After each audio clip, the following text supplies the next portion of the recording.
El debate permanente, el único antídoto contra la manipulación de la opinión. La mesa de análisis con Olga Armida Grijalva y Jesús Moreno Durazo. Olga Armida, ¿cómo está? Buenos días. Olga, parece que no está. Jesús Moreno Durazo, ¿cómo estás? Buenos días. Juan Carlos, buenos días, mucho gusto saludarte, mucho gusto saludar a quienes nos hacen el honor de escucharnos todos los martes, a tus órdenes. Gracias, Jesús. A ver, vamos a reconectar a Olga Armida por teléfono, la perdimos en la comunicación, pero me gustaría iniciar con este mensaje que me manda Patricia Navarro a través del Facebook. Me dice, no es ociosa la discusión de la venta de las vacunas, si está aprobada solo por la emergencia sanitaria global. Y es que ayer los gobernadores de Acción Nacional pues manifestaron que ya pues han tocado las puertas de varias farmacéuticas y les han dicho que sí les van a vender, pero hasta diciembre. Y quién sabe, a lo mejor hasta el próximo año. Lo mismo ha ocurrido, entiendo yo, aquí en el gobierno de Sonora, que también han tocado la puerta y no les han dicho que les van a vender inmediatamente. Es decir, es una discusión ociosa esto de la venta de vacunas para gobiernos locales y mucho menos para la iniciativa privada. De hecho, hay un comunicado de Pfizer que dice que la venta no está abierta a particulares, Jesús. Absolutamente, es una discusión hasta cierto punto ociosa, estéril, como ocioso y estéril es que se dé autorización, entre comillas, a los gobiernos y a la iniciativa privada para comercializar las vacunas. Mira, Juan Carlos, ayer precisamente escuchaba yo una entrevista con Cristian Morales. Cristian Morales es el representante para México y América Latina de la Organización Mundial de la Salud, y él planteaba dos asuntos muy claros. Primero, uno, la autorización de emergencia prohíbe que las vacunas se puedan comercializar por empresas privadas. Y dos, toda la producción de las vacunas está acaparada por los gobiernos nacionales, pues, es decir, por los gobiernos de las naciones del mundo. Decía él, la poca producción de vacunas está comprometida con las iniciativas gubernamentales, y recordaba, y tú también recordarás, el llamado que hacía Tedros Adhanom hace unos días sobre el peligro que existía de que los países con mayores recursos acapararan las dosis de vacunas. En el caso de la vacuna de Pfizer en México, pues no se puede comprar efectivamente porque no está disponible a nivel comercial. Primero, ¿qué tendría que ocurrir? Pues primero tendría que darse un registro sanitario para el uso comercial para poderla importar y luego vender. Los laboratorios y las farmacéuticas ya tienen compromisos con los gobiernos nacionales, y eso es importante recalcarlo. Y te pongo ejemplos que he estado revisando. España, por ejemplo, compra 100 millones de vacunas y el gobierno español lo hace a través del Ministerio de Sanidad. Es el mismo caso en el Reino Unido, donde son adquiridas por el propio gobierno, en Francia o en Italia. Sí, Olga Armida, hablamos del tema de la compra de vacunas por parte de gobiernos locales, de gobiernos estatales en el caso de México, una exigencia de gobernadores, y también la compra de vacunas por parte de particulares, pero la realidad es que no se puede dar en ninguna parte del mundo en este momento, que es una conversación ociosa, Olga Armida. Por supuesto, Jesús ya lo explicó, yo estuve atento al respecto. Ahora entramos a la dinámica de la desinformación, y esto se supera la esfera nacional, transnacional. Están de por medio muchísimos intereses económicos y políticos. Yo he llegado al extremo analizando esta situación.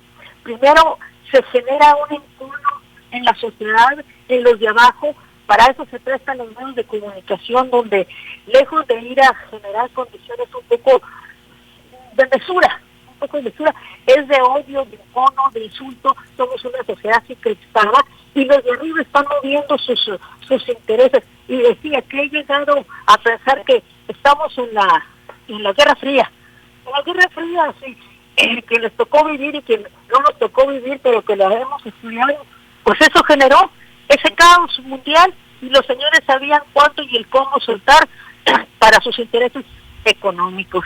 Entonces, yo lo menos que puedo decirle al ciudadano de a pie, que se deje, que ponga un poquito de raciocinio con lo que nos nacimos dotados, para saber dónde termina la mentira, dónde empieza la verdad, y con un poquito de sentido común hacerlo. Agarran un tema y no lo terminan y enferman a la gente. Ahorita la gente está enferma de miedo, de temor, de odio y de encono, y no ha llegado a lo más importante, la convivencia social sana. Sí, ahora Jesús, el presidente dio positivo a COVID-19, él mismo lo confirmó el día domingo. Ayer el subsecretario de Salud, Hugo López-Gatell, dijo que la información del expediente médico del presidente es reservada al interesado, que es el presidente, y que por ética no se puede compartir la información. Ha sido un largo debate de los últimos sexenios, si los mexicanos tenemos derecho o no a conocer qué medicamentos toman los presidentes, qué tratamientos médicos reciben, qué enfermedades tienen, y en este sentido, en el caso del COVID-19, qué desarrollo de la enfermedad, qué evolución ha presentado el presidente. Lo que ha informado la Secretaría de Gobernación y el propio subsecretario de Salud es que pues tuvo febrícula, que está con síntomas leves, pero no hay un informe más detallado. ¿Tenemos derecho a saber o no tenemos derecho a saber? Un debate, Juan Carlos, no exento de morbo. Sí. Mira, yo recuerdo por lo menos los casos de Fox, Calderón y Peña Nieto, que siempre estuvieron sujetos a solicitudes de transparencia para saber su estado de salud. De Fox, lo menos que se decía es que estaba loco, de Calderón que era alcohólico, y de Peña Nieto también cualquier cantidad de cosas. Aquí el debate también es muy sencillo. En el caso de la salud de un presidente en turno, o de los expresidentes mexicanos, existen limitantes. En el caso de México existen limitantes, porque nuestra legislación en materia de transparencia y todo lo que tiene que ver con protección de datos personales reconocen que esa información es confidencial, salvo que su titular la quiera compartir. Hay otras naciones donde los jefes de Estado, los primeros ministros, pueden hacer pública parte de esa información. Ahora, ¿tiene un sentido que esa información sea reservada o no sea pública, como la quieras ver? Pues sí, porque el quebranto de salud de un jefe del Ejecutivo, de un presidente, puede causar efectos diversos en la economía y en la estabilidad o en la gobernabilidad de un país. Sí.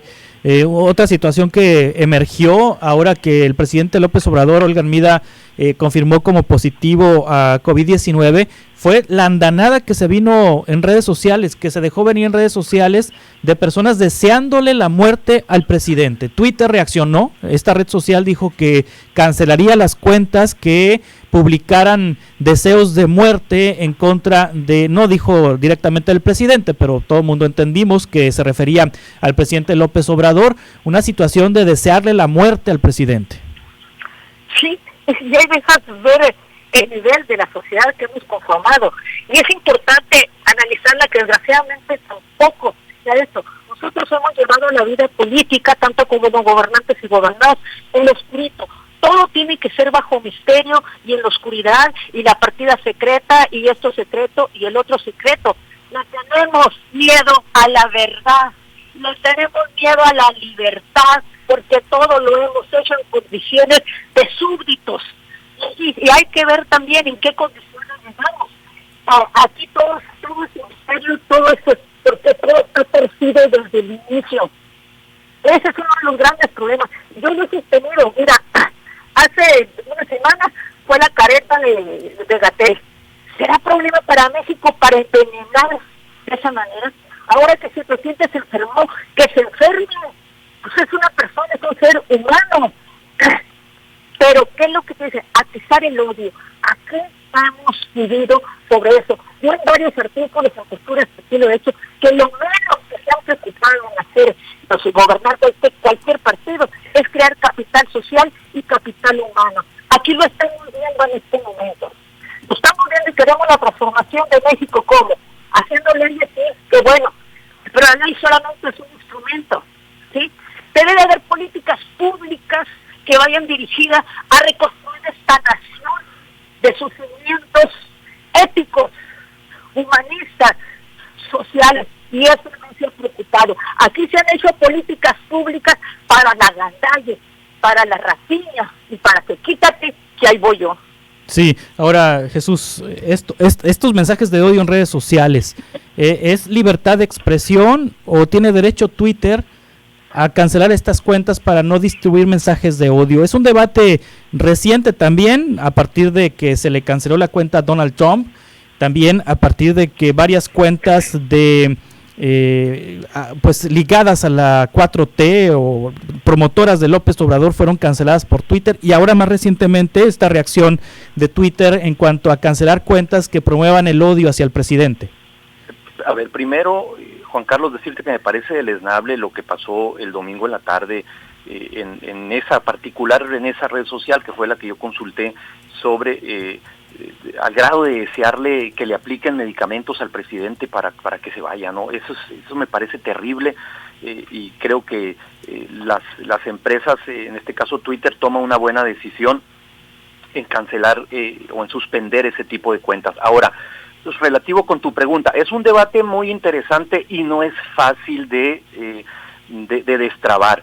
Primero yo señalaría que Twitter, como las otras redes sociodigitales, tienen políticas relativas a las conductas de incitación al odio. Particularmente Twitter tiene políticas relativas a las conductas de incitación al odio, y esa red social no permite que se fomente la violencia, al menos eso dice la norma de la empresa, que no permite que se fomente la violencia contra otras personas, ni atacarlas o amenazarlas directamente por motivos de raza, de origen étnico, de origen nacional, de pertenencia a una casta, de orientación sexual, de identidad de género, de afiliación religiosa, de edad, de discapacidad, de enfermedad grave, etcétera. Y viene toda una serie de principios ahí que uno como usuario de Twitter sabe que debe respetar cuando entra a jugar en la cancha de esas redes sociales. Ahora bien, sobre lo que tú mencionas, no va a ser fácil regular el asunto de las redes sociales en México, lo decía el ministro Cosío en un artículo reciente en El Universal,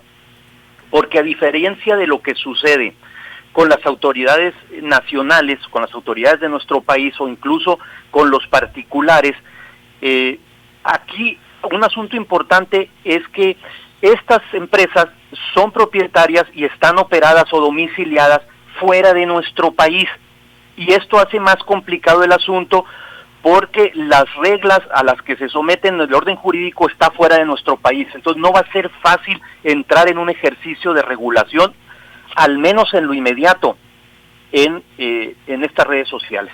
Sí, estoy viendo aquí una nota de que el Partido Acción Nacional está en pláticas con Lupita Jones para hacerla candidata a la gobernatura de Baja California.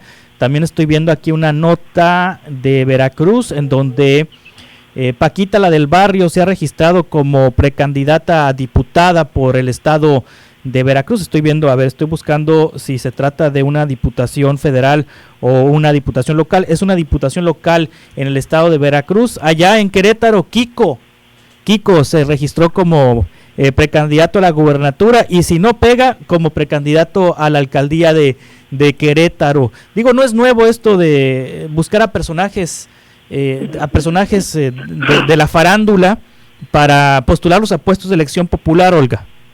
Mira, antes de abordar el tema, me voy a tomar un espacio. Aquí hemos hablado de la libertad, y lo voy a decir muy concretamente. Oh, libertad, ¿cuántos crímenes se cometen en tu nombre? Sí, si estamos hablando de la libertad desde el espacio jurídico, pero nunca se ha abordado la libertad que te das tú misma, la que te da el principio ético, emocional con el que te relacionas con tus semejantes, con tu trabajo, con tu institución, si te asumes como estructura de la institución. Aquí la voy a dejar porque esto es complejo y es largo. Respecto a esto, efectivamente, eso mucho puede haber. Si han tenido derecho a inscribirse los sátrapas más perversos en este país, pues ¿por qué no un cómico? ¿Por qué una Paquita, la del barrio, que nos siga inventando la madre? La política eso es, al final de cuentas, circo, una gente, un candidato para que les desmadre, para que les cuente chistes, para que... y de propuestas, ninguna. Sí. Esa es la política aquí en México, es la política de chunga, es la política de circo.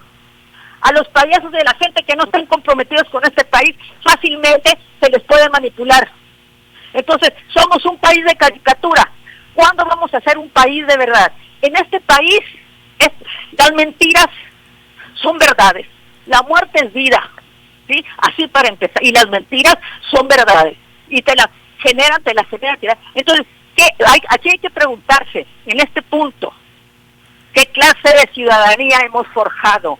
¿Qué clase de ciudadanía hemos forjado? ¿Cómo vamos a transformar este país si los cimientos de este país somos los ciudadanos y no los hemos enseñado a ser ciudadanos cívicos, éticos, comprometidos con este país? Sí, Jesús. El fin de semana publicó Reforma un gráfico, no sé si lo viste, Juan Carlos, con 25 figuras, particularmente del espectáculo y de los deportes, que quieren ser candidatas y candidatos a diferentes puestos de elección popular en diferentes regiones del país.